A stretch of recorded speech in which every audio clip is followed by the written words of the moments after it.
where did your relationship with N.O.R.E come in? Because this is an unlikely pairing. You know, Right. I know N.O.R.E is from up north, Left Rack City. You're from Miami, but it feels Right. like you guys have known each other for years. Like, where did that connection come in? He was doing the promo tour for the CNN album, Okay. and you know, Pone was locked up during that. Yep. You know, Phil the Mayor and Yep. Headliner Group and all these guys. So they, you know, they were the party guys even back then. And back then, you know, prior to really promoting on the internet, artists that were going to do a show in town would have to go do in stores. I also had a store, a clothing store called Crazy Goods. Opened it in '97, and so they brought N.O.R.E to my store to do an in store to promote the event that night. And I had a digital 4-track because that's what I was doing at that point. I had a 4-track where I would get freestyles for my mixtapes. For anybody who's watching, I know what a digital 4-track is. Right. That technology is so antiquated. Yeah. Can you explain, just so that you're not talking over people's head, what Yeah, 4-track is? it's like a mobile little studio where you can put vocals and beats and all this stuff all in this mobile studio basically. And I could take it around to different places and connect a mic to it, headphones, and record vocals and record tracks. So I had beats already on there, and when the artist would come over to the store, I'd, you know, tell them to do a freestyle for my mixtapes. They brought N.O.R.E over, gave him the mic, he started dropping freestyles. And, you know, we already, because I'm plugged into the underground, I'm a DJ, you know, we were already a big fans of CNN. Yep. And so I'm just hyped that N.O.R.E's here, you know, and maybe it's his Latino side and, you know, and all of us being Latino, but we just clicked. Like the friendship was kind of instantaneous right there. And he left, and then we were the first ones to bring him to do his first solo show in Miami at the N.O.R.E album. Really? Like, yeah, but I did it like not through him, not through our friendship yet. I went through Violator management. I did the whole process. It was my first big booking as well. So we did that first show for him. And then when Pone got out, his management and his team hired me to do the whole event of the Capone Home event here in Miami, which is a huge party that we did during one of the conventions. And so we were doing so much at that time. And then he was practically on every mixtape after that. Like I said, we built this friendship that it was just automatic from that first time. And when he came for that first show, it was like, oh shit, E. And it was like, for, you know, forever after that. Like people would hit me up and be like, yo, N.O.R.E just shouted you out on Hot 97. And, you know, we were advocating for him out here.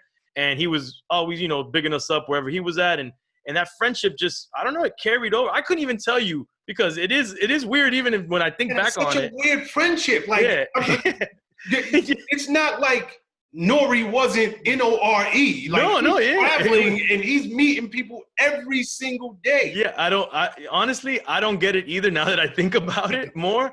But, you know, we were just cool. And every time I went to New York, I would check in and I would go to the studio and do stuff with them. So after he did the reggaeton album, which I was never a fan of reggaeton. Like I told him, I'm like, you know, I'm just a hip hop dude. Like I don't know about the reggaeton stuff. And he knew that I wasn't so much of a fan of it. So when he did the album, it did what it did. He kind of felt maybe that hip hop turned their back on him after that album. Mm-hmm. So he was moving to Miami, and he said, look, I'm gonna come to Miami. I'm gonna go, let's work in your studio, and I want you to bring me back to hip hop. Really? More or less, yeah, I'm paraphrasing whatever he told me, but he's like, I know that, that's where your space is at. Your headspace is just hip hop. You're a purist, and let's go in your studio and let's just bring me back. And he came and we just started knocking out records, and the press started coming, and then out of those studio sessions, which he was in my studio, which was not too far from where I'm at now. I'm in my office that I moved from. He was damn near in there every day working, and in those sessions is where like the joking of the slogan "Drink Champs" came from. Like we were always drinking and stuff, and he's smoking, and we would be like, can you explain? You just said in those sessions, that's where the birth of the name Drink Champs come from. Elaborate on that. We're like, that just comes out of the clear blue sky. Did somebody make that up? And what did it mean at the time? So it was something that my friends and I, we would just say it. If you couldn't handle your liquor, you're not a drink champ. That's what we would say. You're not a drink champ. I'm a drink champ. You're not a drink champ. And then N.O.R.E, eventually he did a song produced by Alchemist called Drink Champ. And so, but that's what it was. That's all it was a slogan. I thought it was dope. So I already started plotting on just having that, owning that slogan, owning that name before I knew what it would be. Wow. But in that same time frame, the homie Leo G came around and he's like, yo, y'all want your own show on Sirius? Okay, back up, because a lot of the audience might not know who Leo G is at the time. Yeah. He was a program director at Sirius before the merger. Shout out to Leo G, by the way. No, I'm lying. XM, my bad. XM. He was down in DC. Yeah. And from what I remember, he was telling me that nobody, like everybody that was on XM had to be in the studio. I think we were one of the few that were allowed to send in our show. I might be wrong, but that's what I think he told me. But he's like, look, I'm going to give y'all your own weekly show if y'all want it. And we're like, yeah, let's do it. We're already in the studio every day. So hold on. I'm confused because you just jumped over a piece of the story. I want to go back for a second. You're in the studio. You guys are drinking, doing whatever you do. You're not a drink champ. If you can't hold your liquor, this, that, and the third. Now you're talking about Leo G offering you guys a show. But it has nothing to do with the name Drink Champs. It has nothing to do with the name Drink Champs. That's what I'm saying. This is parallel stuff that comes together. But what show and why? He's like, I don't, maybe because I'm a DJ and then he just thought, everybody's always thought N.O.R.E was a character. Uh-huh. So you guys are not doing quote unquote podcasts at the time? No, it wasn't even an idea. It wasn't even a thought. This is 2008, maybe 2008, 2009, potentially. So he gives us a show, weekly shows on Thursday nights. N.O.R.E named the show, which was a crazy name. Militainment Crazy Raw Radio. He wanted to include everybody's name. Militainment is his crew. Crazy is my crew. Raw is 66 Raw, the station we were on XM. Uh-huh. So we did this show, and there's some old footage on YouTube. If you check on YouTube, it looks and sounds like Drink Champs. We drinking Tiger Bone. We announce ourselves the same way. We just don't say Drink Champs on it. And we didn't have many guests because we're like deep in South Miami, and it was not that many people were going to come down and check us through the show, So, you guys are not even on a beach or nothing like that. Where you at? Like in Kendall or something? Yeah, in Kendall. Exactly where I'm at, in Kendall. Yeah. So we do this show for like 3 years. We were on XM, then the merger happened. Sirius XM, we were on 66 Raw, we were on Hip Hop Nation, we were on Backspin, and we did it for like 2 or 3 years. We didn't get paid a dime for doing this. For us, it was just for fun, to market ourselves, because we had the time. N.O.R.E put out a CNN album and went on tour to Europe with Capone. And then I was managing a group called Mayday. They got signed to Strange Music, Tech Nine and them. So we got busy, and we both just didn't have the time to do it anymore, so we stopped doing it. So at the same time all that's happening, the name Drink Champs is in my mind, and we're still using it. It's still a thing that me and my friends say to each other, and I just thought it was dope. And I'm like, let me just see if anybody's copywritten this or trademarked it or got the .com or any of that. Nobody has this. This is crazy. Buy the .com, get the Twitter, get the IG, get all of this, trademark it, all of that. Didn't know what I was going to do with it yet. Then another homie of mine locally, he has a big gaming podcast. Always been a podcaster. He's always advocating for people to podcast. He's like, yo, E, you should podcast. Maybe you and N.O.R.E should do what you were doing as a podcast. I'm like, a podcast isn't a thing yet in hip hop. Mm-hmm. I tell N.O.R.E, he doesn't know what a podcast is. He's like, I don't know what that is. Another year passes, and then rest in peace, Combat Jack, but the company he was with, I can't think of the name off top right now, but they reached out. What is it? Loudspeaker Network. Loudspeakers Network, yeah. Yep. Shout out to them. They reach out for us to do the podcast. Okay, so stop there for a second. Are you guys on Sirius at the moment? No. We stopped doing that. Like I said, we both got busy. Uh-huh. We stopped doing it.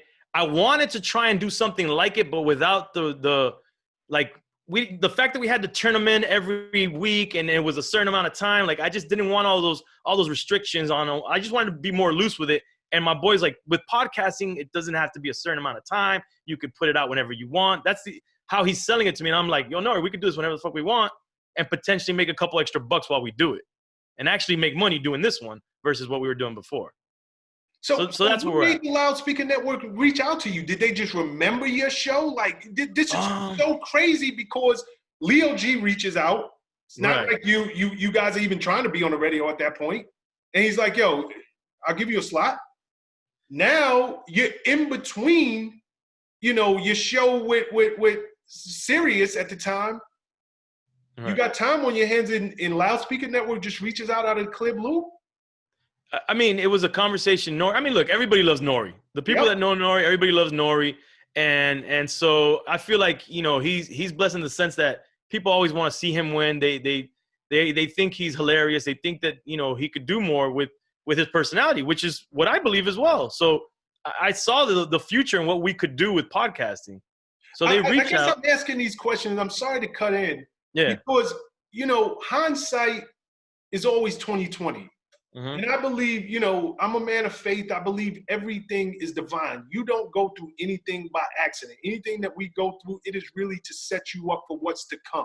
Right. So it feels like the universe, God, whatever you believe in, was drawing you guys in this direction. Absolutely. Long before you even realized that this would be something that you would excel at.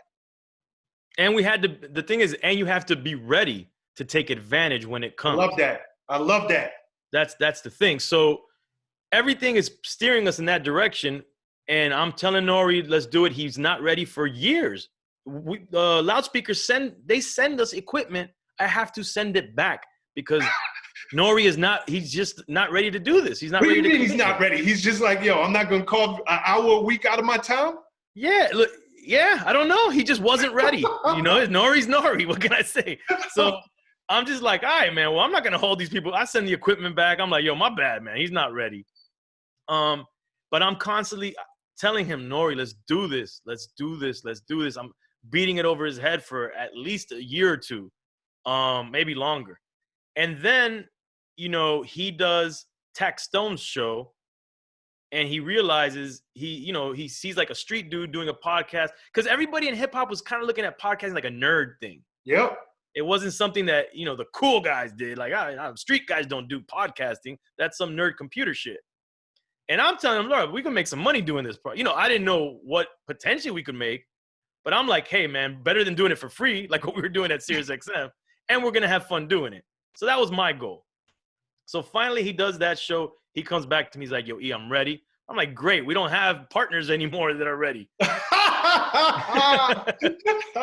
So my boy Godfrey, and shout out to him, his podcast is Gamer Tag Radio. He gets a deal with CBS Radio. And then he tells me, yo, E, do you want me to make an introduction for you? And I'm like, yeah, let me talk to N.O.R.E. I said, what do you think, man? You want to try and do the podcast?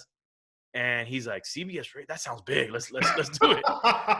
So I set up a meeting, and they said you have to do pilot episodes for us to even consider it. Imagine that. So we do the first one is Kenny Anderson and Fat Joe, which Fat Joe ended up being our first episode we released. We send them those two pilots, and they're like, this is great. Let's do it. And I'm kind of mentioning some of the history, but so again, Drink Champs, I've been holding it. N.O.R.E., we haven't really discussed the name much throughout this whole time, but I tell him, I'm like, look, man, I got this ready to go.